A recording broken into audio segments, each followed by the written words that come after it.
There are four topics just I want to cover. The first thing is what is currently available in India as the legal framework for our elevator industry. So that is first thing I want to cover as a first point.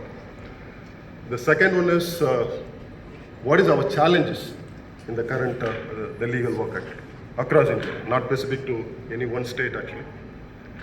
So what is the current the challenge for our industry in the legal the framework? The third part is the globally what is available as a legal framework across global. So that also I am going to cover. And finally, I am not just giving only a problem statement. I also, as a fourth point, I also want to give a proposal. What is our proposal for India related with the Lift Act and Rule? So this is a 4 point I'm just going to cover for today's session. So let's start with what is available currently in India as a legal framework. There are a couple of the legal framework as per India. The first thing is in India we have the state level Lift Act and Rule. So that is the first level of the legal framework. The next one is we have the quality control order, which is released by various industry. The first, if you take the state, the Lift Act and Rule. In India, again, which is not applicable for all the state. There are few states where we have the Lift Act and Rule for several decades.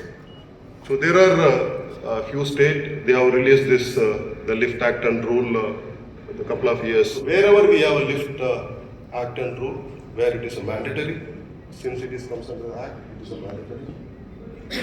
And again, how this Lift Act and Rule are supported, mainly by the BAS Indian standard actually, so currently which is IS 1900, so earlier which is IS 14665 actually. So basically they followed this, the BAS Indian standard. The main standard is currently IS 17900 1 and 2. There are few states still they are not following the BAS standard. They have their own the lift rule and the regulation actually. So again, which is not again common. Even we have a lift and act rule, which is again not so common actually. And of course there are other, the guideline is the National Building Code where it defines the planning and selection and the fire sequence and the fire requirements. So there are many things covered in the National Building Code. And apart from that, there are other guidelines available, which is released by CPWD, RDSO, the metro projects. So which are the other guidelines are available actually. But as for the India, the Lift State Act and Rule is the main, the legal, the framework, which is supported by the BAS Indian standard. So coming to the second, the legal, the framework is the quality control order. So basically, which is released by the various ministry. Of course, if you take our the elevator escalator industry, so we don't have any the particular the QCO which is released for our industry actually. Of course, there are the QCO which is released for the other industry, which is of course it is also applicable for our elevator and escalator industry. For example, rope, they have released the quality control order. Of course, there are the elevator rope also the part of this actually.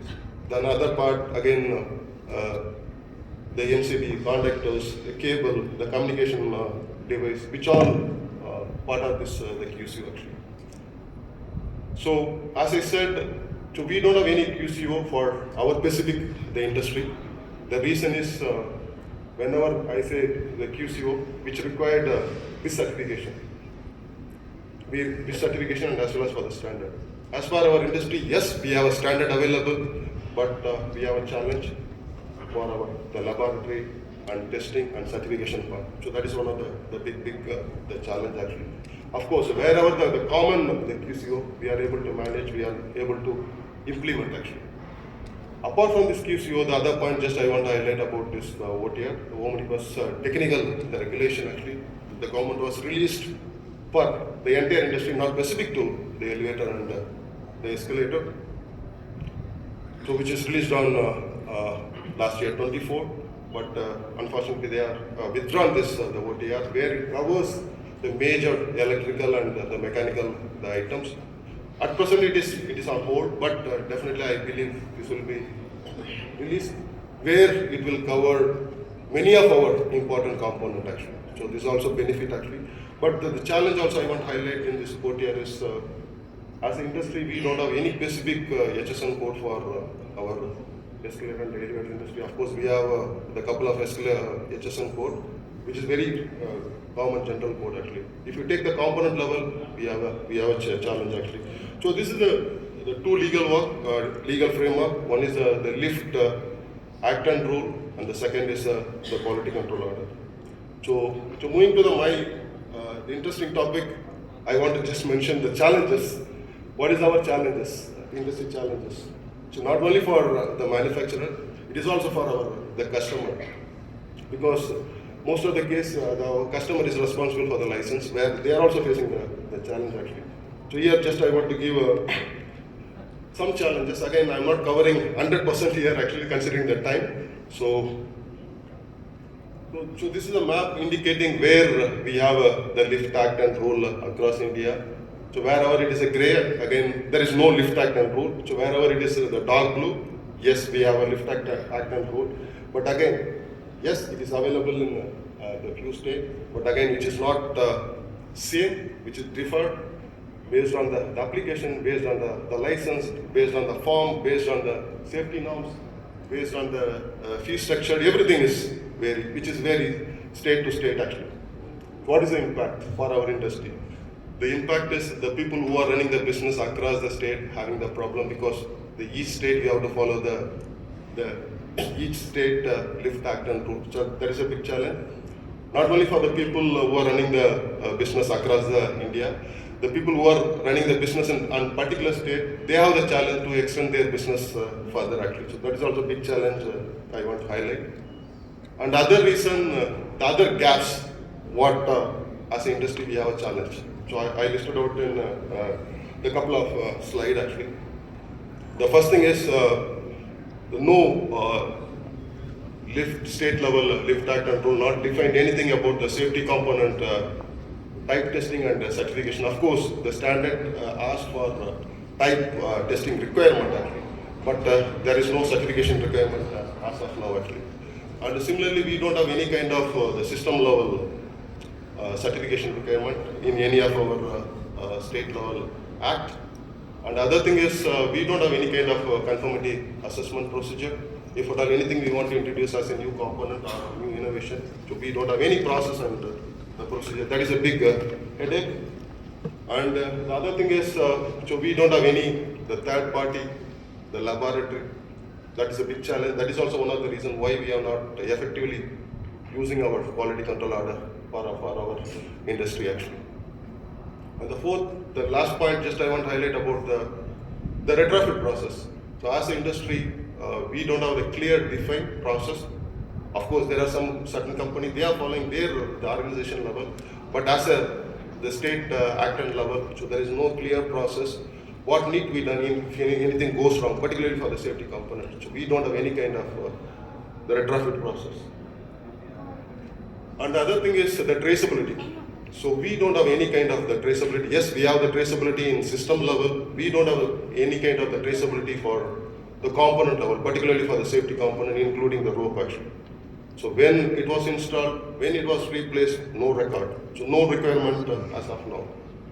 Another thing is the entrapment record, which is very serious problem for our industry. So every day there are more than 100 plus people are facing this entrapment issue, but we don't have any kind of records in the state level or in the central level.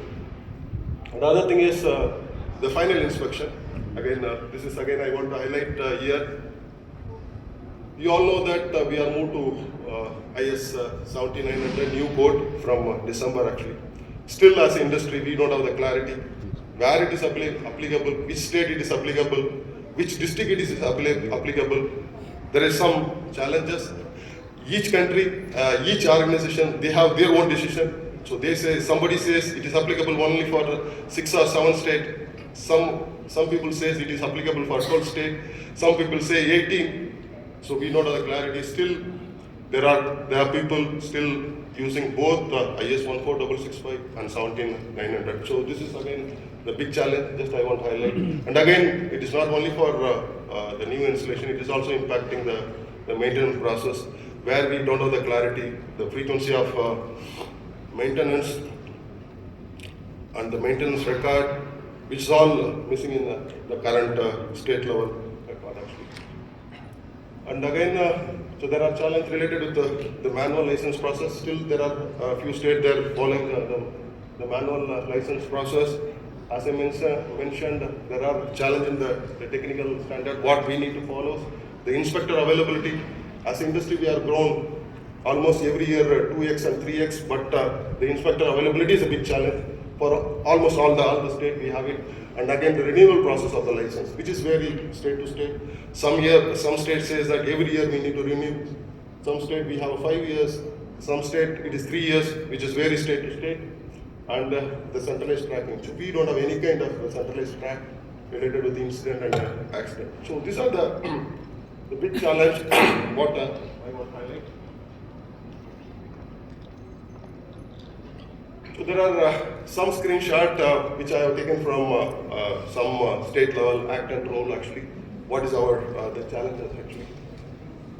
So the main thing is there are some states where they have the lift act and rule for several decades, which was not updated actually. That is one of the big challenges actually. So one of the examples just I want to say, if you just see the machinery, equipment, tool requirement, still it is mentioned that we need a lathe machine, drilling machine, welding machine, which is practically it is not really applicable because everything is done at our factory and we are just doing the installation commissioning, which is a plug-in actually. But if you see the most of the state where it is mentioned that we need a drilling, lathe, archer, machine, everything. So which is again just example actually.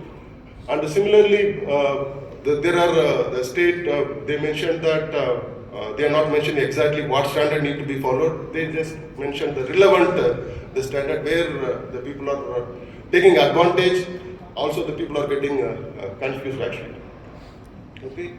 And the other thing is the competence requirement. Again, this is also one of the big challenges that we still asking for our the license requirement. We need a license be the electrical older need actually. Practical, which is not required for our industry actually. And the other thing is, other example is, if you take particularly for Delhi lift act and rule, where they say that the machine room is mandatory actually. So meaning that there is no provision for the MRL. And again, there is also mentioned about the trapdoor requirement, practically which is not allowed in our main standard. So that is, and again, there are a few states, the confusion related with the landing door entrance, where some page they mentioned that allowed only 800, and again the same, the lift act and rule they mentioned the 700 also allowed actually. So this is another the example. Just I want to say that apart from the state act and rule, there will be a in between some sort of notification again, which is impacting our business, elevator delivery business. So one of the example is Karnataka. They released the IoT standard, where they mentioned that it need to be implemented across all the elevator and escalator, which is not practically possible actually.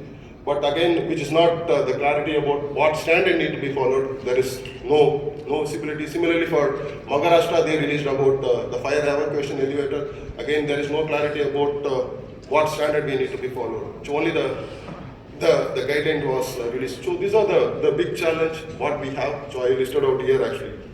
So then moving to the third part actually. Yes, I listed out the problem in the few slides actually. So I also want to share what is the global framework which is currently available in global actually. So I've taken the 4 big region where we have bigger business. So one is about the China, where they have following the mandatory standard. Not like India, they call it as a mandatory standard. They followed GB 7588, 1 and 2 they are following actually. Basically this in China, this particular industry comes under the special safety equipment standard actually, rule, so which is comes under that rule, where they are implementing, the mandatory the regulation across China. And of course, in China also there are certain regions it is not so mandatory. But again, I can say that 80% of the region they followed this the mandatory standard GB 7588 with the help of the special equipment safety law. Then coming to the Japan, they call it as a Japanese industrial standard where they followed 4302. The implementation is taking place with the help of the building the standard law. So here the couple of the best practice just I want to highlight in JAS. The first thing is they are giving the elevator approval along with the building approval actually. So that is a good thing actually. But we have a separate approval actually. And other thing is the license also they are giving along with the building license. As per the ASME, again they are following the main standard ASME 17.1, but again it is vary the state to state and region to region actually. So that is also the big challenge in ASME and particularly for US implementation. Another part, just I want to, the main thing is other area which is equivalent to the India is the Europe, where they following the lift directive. So basically it controlled the license and the certification and the regulatory the framework actually. So basically just I want about the license and certification. So basically they are doing this, the license and certification based on the technical documentation, based on the risk assessment, and they are also releasing the declaration of the conformity. So based on that, the CE marking was released actually, which is nothing but the ISA marking in India actually. So basically this ensure the safe design, manufacturing and the installation part. So this is a structure, I don't want to go in deep.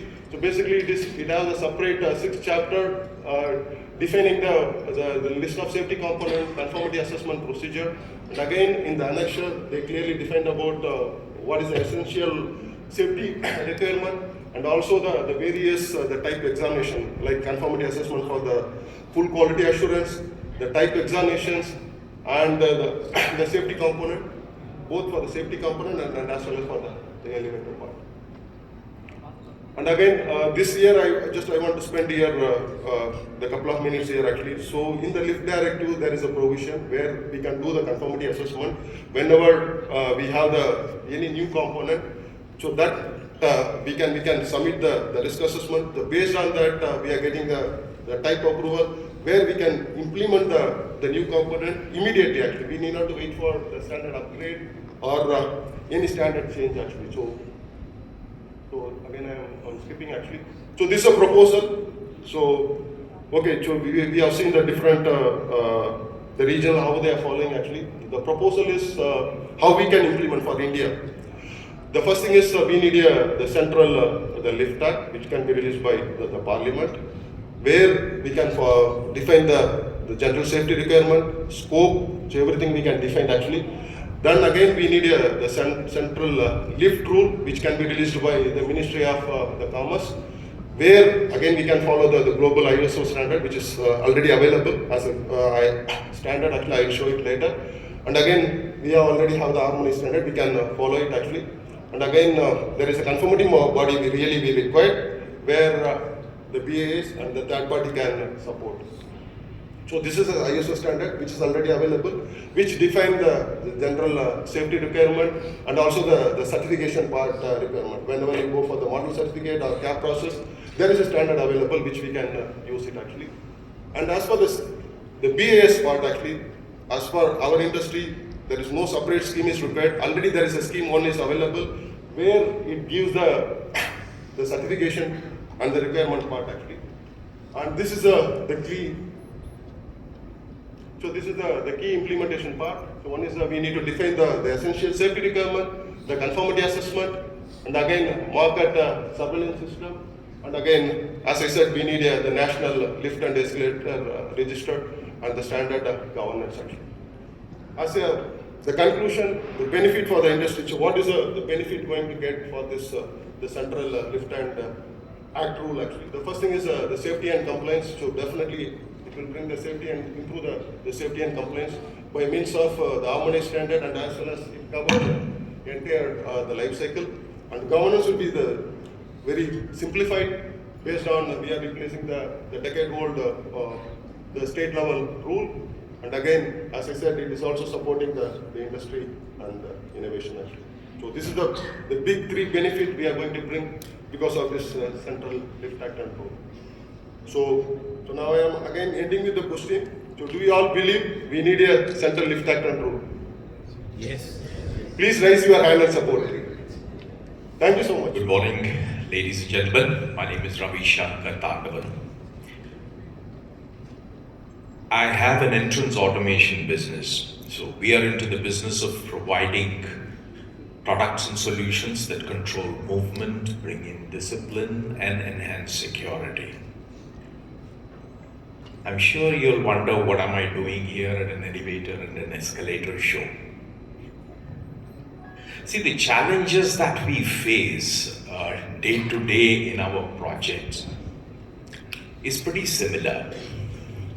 We start off a project with certain benchmarks, with certain understanding. We go with preparation for a lift lobby that's probably supposed to be 6 meters wide. We end up finding it only 5 meters wide because there were some changes to design. We have our products, cabling that we finalize on how to draw them, and then we find the racers that are installed there, making it impossible for us to do what we want to do. There are several challenges that we are facing. That gave me the topic of talking on criticality of lifts. I think that is the last thing that you would want to hear from me. But nevertheless, the challenges that we face on a day-to-day basis is enormous. This still doesn't justify why I'm standing here speaking at an elevator and an escalator symposium. The reason I'm here is because I wear another hat, and that as the Vice President of the Forum of Construction Utilities Services, the acronym of which is FOCUS. Ladies and gentlemen, FOCUS is a forum for utility professionals of the construction industry. I'm sure you'll ask me that there are several other societies that are already there. ICMI, Plumbing Association, Fire and Security Association, ISHRE and ASHRE for the HVAC, the Architects Association. See, the point is all these societies are doing a fabulous job at catering to the needs of their own societies. However, we do not have one body or one platform where all of us can come and discuss the challenges that we are facing. All of us have challenges in a built environment. We are all part of the same industry, the construction industry. Architects, structural engineers, insurance and risk mitigation professionals, HVAC, lighting, plumbing, power utilities, they all have their own societies. But when is it that all these people come together, discuss amongst themselves, try and find and arrive at the challenges that we all face in our day-to-day life? At a construction site, how is it that we try and find the pain points that disturb both of us together? There are several of these things that we must address, and if we are not able to come onto one platform to discuss this, I guess we will continue to complain about these challenges till the cows come home. What is very interesting, incidentally, gentlemen, is that we are part of this forum which is one of its kind in the entire world. So I hope you understand. With a paucity of time, I must end my address here. Please do look at what we have to offer, the Forum of Construction Utility Services. I would encourage each one of you to try and engage with us, become a part of this movement, and let's see how we can address, so that at the end of the day, we deliver projects that are resilient, sustainable, and safe at the end of the day. Thank you very much. I wish the function all success. May the best one be the Mahayogi or Mahaguru, Mahaguru of this quiz. My very best wishes to all of you. Thank you very much. Have a lovely day. I am the Managing Director of Vitur Group for the Asia Pacific region. I am also the President of ICMI, Elevator and Escalator Component Manufacturers Association of India. So, today I am here to talk about the state of the lift industry. So first, let me start by thanking Pat Matthews and the team at IC for inviting me. The importance of such events cannot be talked about in any lesser vein, because what we achieve here is to start with networking. And with networking and exposure to symposiums like this, we also get to learn. And what these two combined is help us grow the future. So we see amongst us a lot of bright young minds, very well technically qualified. Best wishes to them to be the next Mahaguru. So if I look at our industry overall, we are in a very good position. The fundamentals are quite strong. As a country, we are number 2 in the world in terms of the quantity of elevators sold every year. At the same time, urbanization continues to be quite rapid. The migration from rural to urban areas continues very strongly. What this means is that real estate is getting more expensive, and as that happens, you have buildings becoming taller and taller. So the need for vertical transportation is continuing to increase, but what's gained momentum now is this increase is also coming with not just increase in quantity, but also increase in quality. So in my view, what we are seeing is a very rare coming together of various beneficial factors for the industry, and it is for us to grab it. First one, let me start with what happened very recently, the budget. Now in the budget, we had the finance minister announcing schemes for enhancement of construction and infrastructure equipment, as well as high value and technologically advanced solutions, very specific for the construction industry. Then city economic corridors are being planned. Then comes the funding. The announcement of the Infrastructure Risk Guarantee Fund is expected to give a fillip to further investments in infrastructure. Couple that with the announcement of 7 high-speed rail corridors. That is going to give another big boost to infrastructure. And in all of this, a particular interest also to the component industry is the announcement of dedicated rare earth corridors. And this is of particular interest, especially in the electronics as well as in the traction motor segment. The next area is in policy. You might have heard about DPIIT, the Department for Promotion of Industry and Internal Trade. Now they are working about increasing localized content in the elevators in India. There are genuine concerns about the very high content of imports that are coming in from other countries into India. And right now DPIIT is in the process of gathering information to identify measures that can cut down on import dependence. What is hampering us in India, especially in the component industry, is the very high input cost, the cost of materials. Given that if you take countries like China, steel, the primary commodity is at least 20 to 25% cheaper. But that said, in the entry-level elevators, typically up to 1 meter per second, we are largely self-sufficient. There is very little elevator component imports.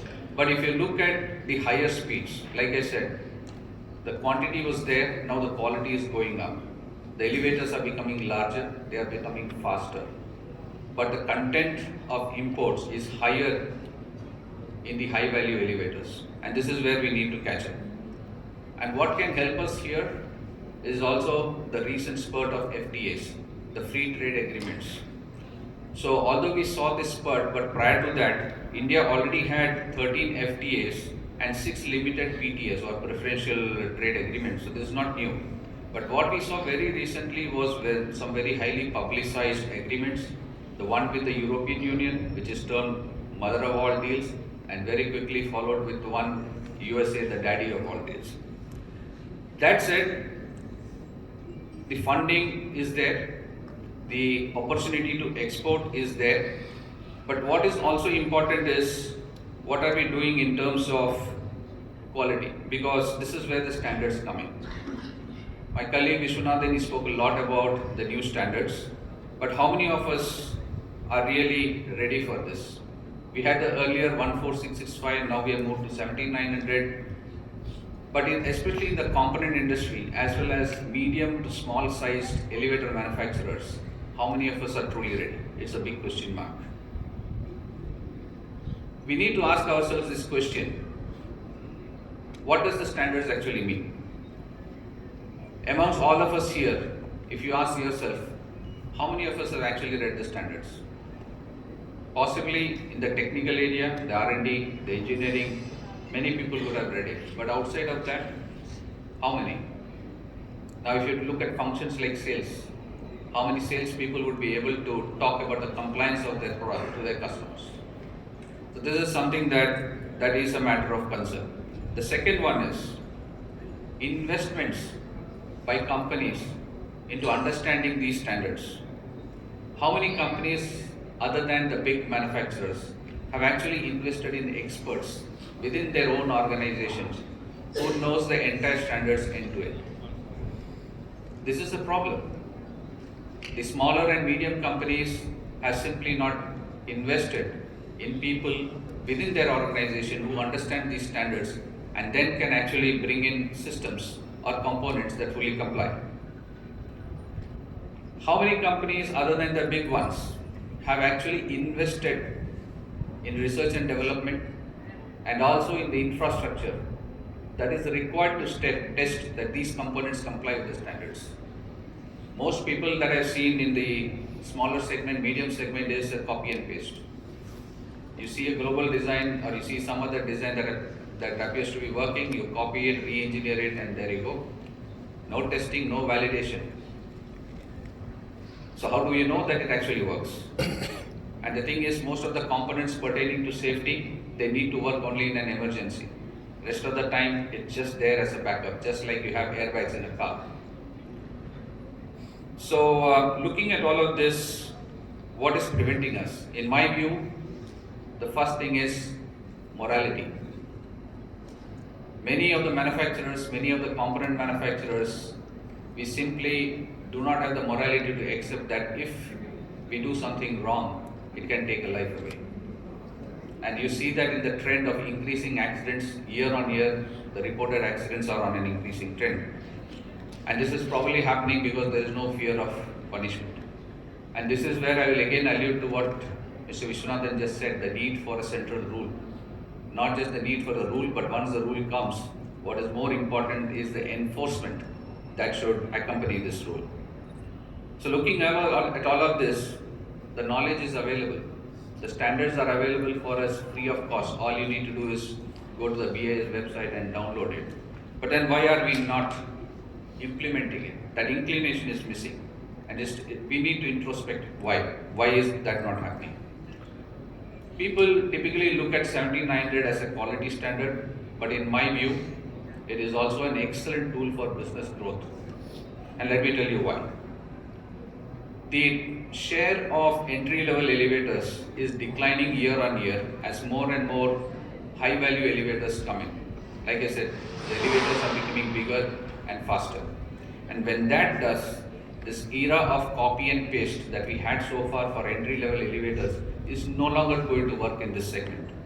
So this is where companies need to invest in the training, testing, as well as qualification criteria for both components as well as the systems. And when we do this, just broaden your mind to look at the possibilities. The 17900 is nothing but a copy of EN standards. And the EN global standards, as it gets upgraded to the global ISO 8100 in a few years' time, is essentially a transition without any significant engineering changes. So imagine Indian companies now investing in this infrastructure to develop the right engineering, the right testing, and then you have components that are of global standards. And if we do that, it's not just the component manufacturers who are going to benefit, it is also the big OEMs. The OEMs typically for the global market would either source in respective countries or more often from China. So why can't India be the next China? That's the question we need to ask for ourselves. Today, our quality levels are just not there. We simply do not have the certified components that will help us become an exporter. You look at China, their growth did not come from just their domestic industry. Their growth came from a combination of domestic plus exports. They are the factory for the world. I believe India is well poised to be there for the reasons I already explained. But what is missing is our ability to make world-class components and systems. But do you think it is possible? I believe yes, we can. And I can tell you from personal example. In Vittur, if you look at two key safety elements, one is the overspeed governor, the second is the progressive safety gear. These two we manufacture in India, fully localized. The localized content is close to 90 to 95% depending on the model. And we are not just supplying this in India, we are exporting it around the world. We export it to Europe, we export it to South America, and we also export it to China. I think I will be correct in saying that we are probably the first Indian factory to actually export elevator components to China. And we do that. We do that because we have invested in localization, we have invested in the testing infrastructure, and we've also obtained global certification. This is where people should look not just at certifying in India, that's just the first start. The second is look for global certifications, whether it is CE, whether it is UL. The products that we make here, if you have this certification, it also opens the export market for you. In fact, the example that I just gave you will be able to see those components in the stall over there, and these are all CE certified. In fact, for us, these products, we sell more in exports than we sell domestically, and that tells a lot. So that being the situation, if we have the international levels of quality, we can also become the next China. Our manufacturers need to expand their horizon, look beyond the Indian domestic market, start looking at exports. And for these, the standards, the quality is what comes out as more important. You be compliant first to 17900, you'll automatically be compliant for EN standards, and that will automatically qualify you for the future ISO 8100 as well. To summarize, as far as the industry goes, the currents are in our favor.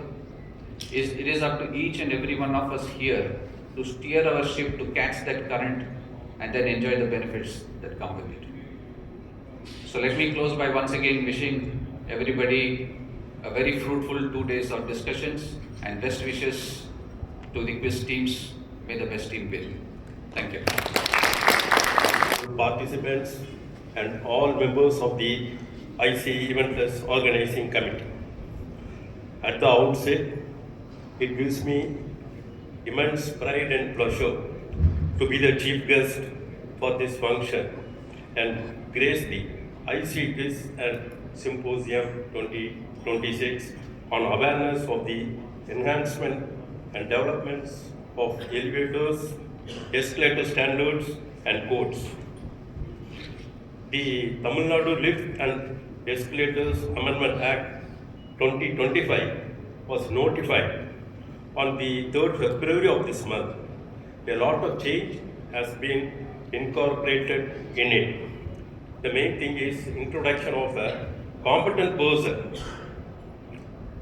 For the purpose of obtaining permission, the owner shall authorize a competent person in such form as may be prescribed. the competent person so authorized shall, on behalf of the owner, make an application in such electronic form.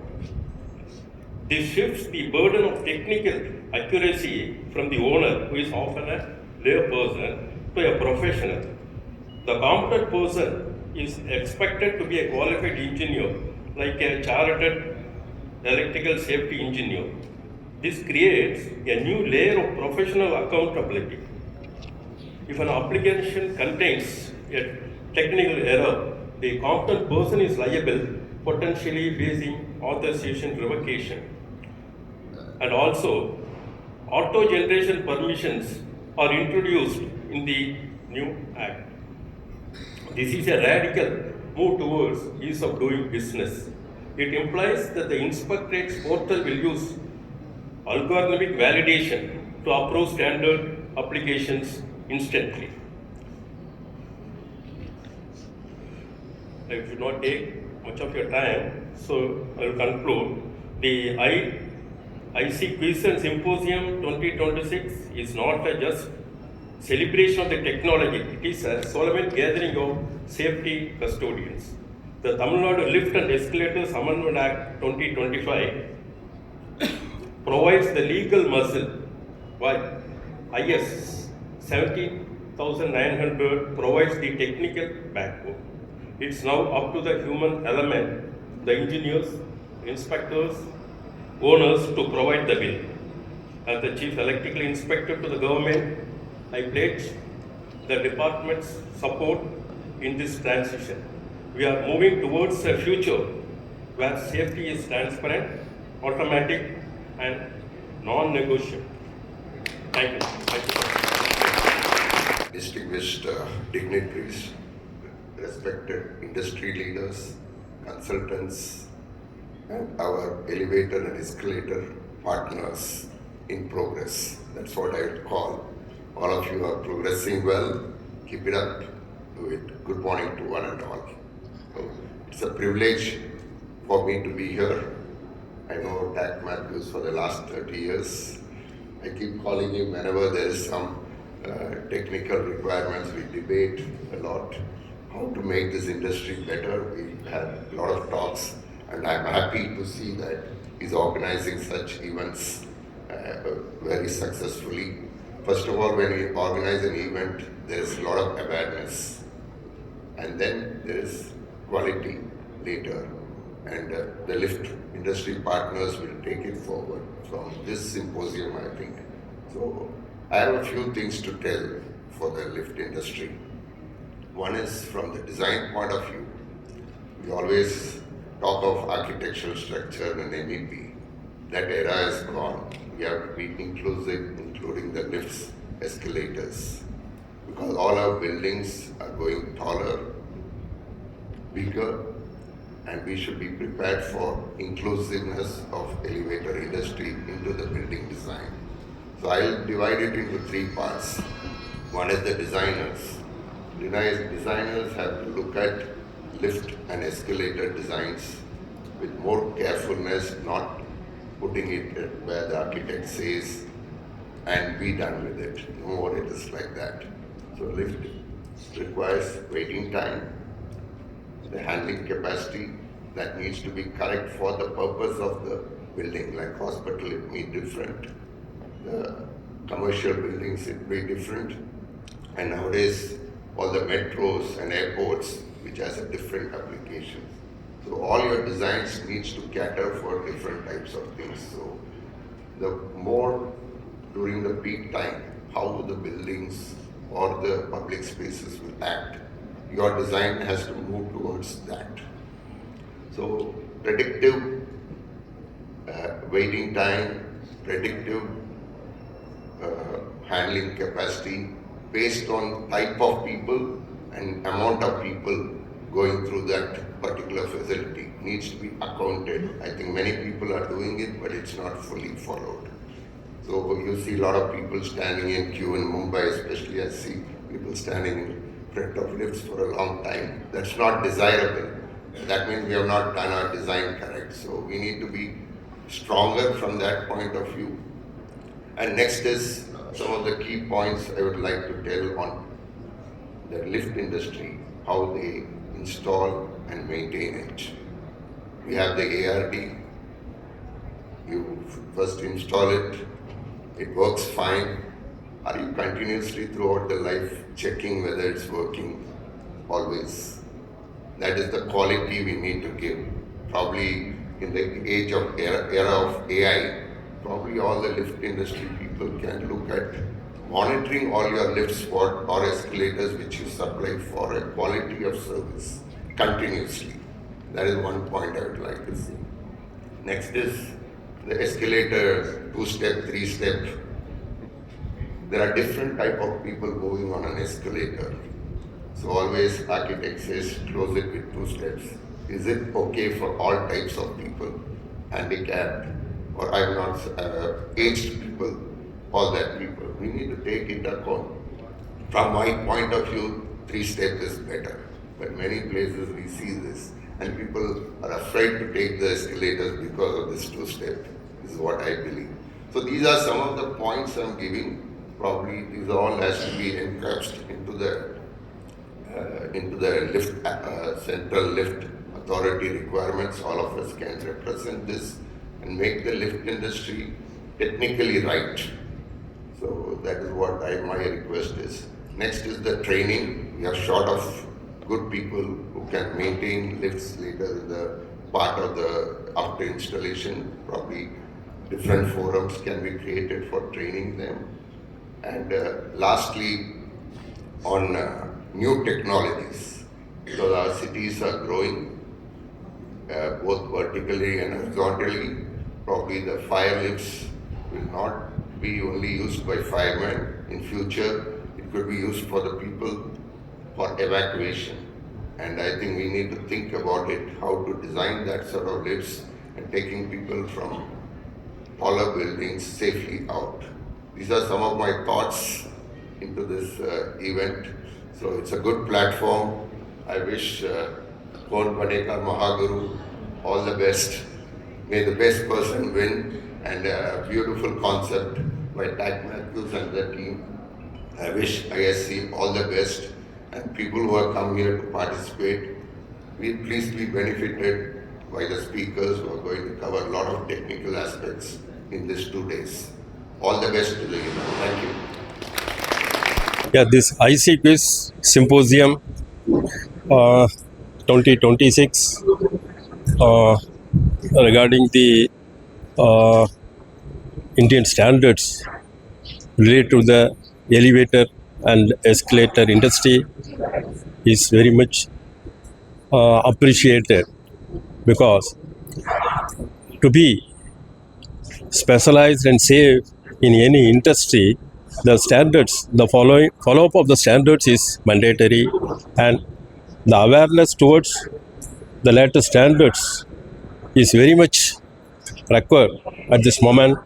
And this symposium and the quiz program would pave the way for the achievement of a safe industry in elevators and escalators. Thank you. What's the role of government in terms of safety of the elevators? The role of government is very important, because we have, as told in the meeting, many states do not have lift act.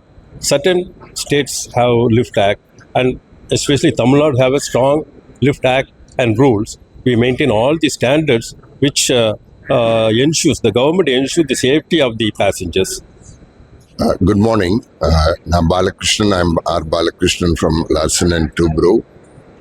This symposium, IC Quiz, is an excellent platform for unifying all the lifts and escalator industry together to know about the codes and standards and how to unify the codes across the country. This is a very good platform for knowledge enhancement, knowledge sharing, training, and how to take the industry forward in a big way for the development of this country and development of Tamil Nadu. Thank you. So the previous, you said 2 steps, 3 steps.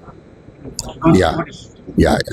The lift escalator has a safety step before people can enter into the lift on the vertical direction. So there are 2 steps and 3 steps available in the industry. But when old people and all try to take escalators, 2 step might not be enough for them to balance before they go horizontal. That is how 3 step is more safe for those sort of people who are aged and who are physically handicapped. For them to use safely the escalator, it's better to go for 3 steps. Matthews. I've been in the elevator industry now for 37 years. I have the privilege also to be one of the organizers of this IC quiz and symposium. For us, Chennai made a lot of sense because of the growth that is happening here and because we realize the enthusiasm of the local public here. So that's why we are here. What's the outcome of this? The problem is, or the issue is, elevators are things that can kill inside a building. Now, I'm not exaggerating it. And we are not giving it adequate attention. And when I say we are not giving it adequate attention, I'm talking about even the user public.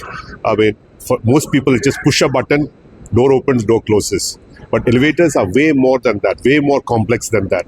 So the idea is to get more discussions, expose people to what all happens. So if you look today, there are component manufacturers over here, the components that make elevators safe and ensure that the public are also safe. The discussions that are happening are technologically advancements which are being suggested by fresh new engineers. So that's the idea of this. We are hopeful that as we talk and we discuss more, awareness will increase, and that way safety will increase. You have any issue with the government? The government also needs to realize that elevators are more serious. And an example that I gave is, if you look at the automobile industry, the government of India have got regulations for the automobile sector. But when they look at elevators, the standards which are recommended in many places, and it is not a central subject. Airlines, for instance, is again controlled by the government of India. It's not a state subject. And the question that I ask is, why is it that when it comes to elevators, which are equally a transportation mode, why is it that we do not have it as a central government subject and it's left to states to do whatever they want to do? Thank you. Thank you.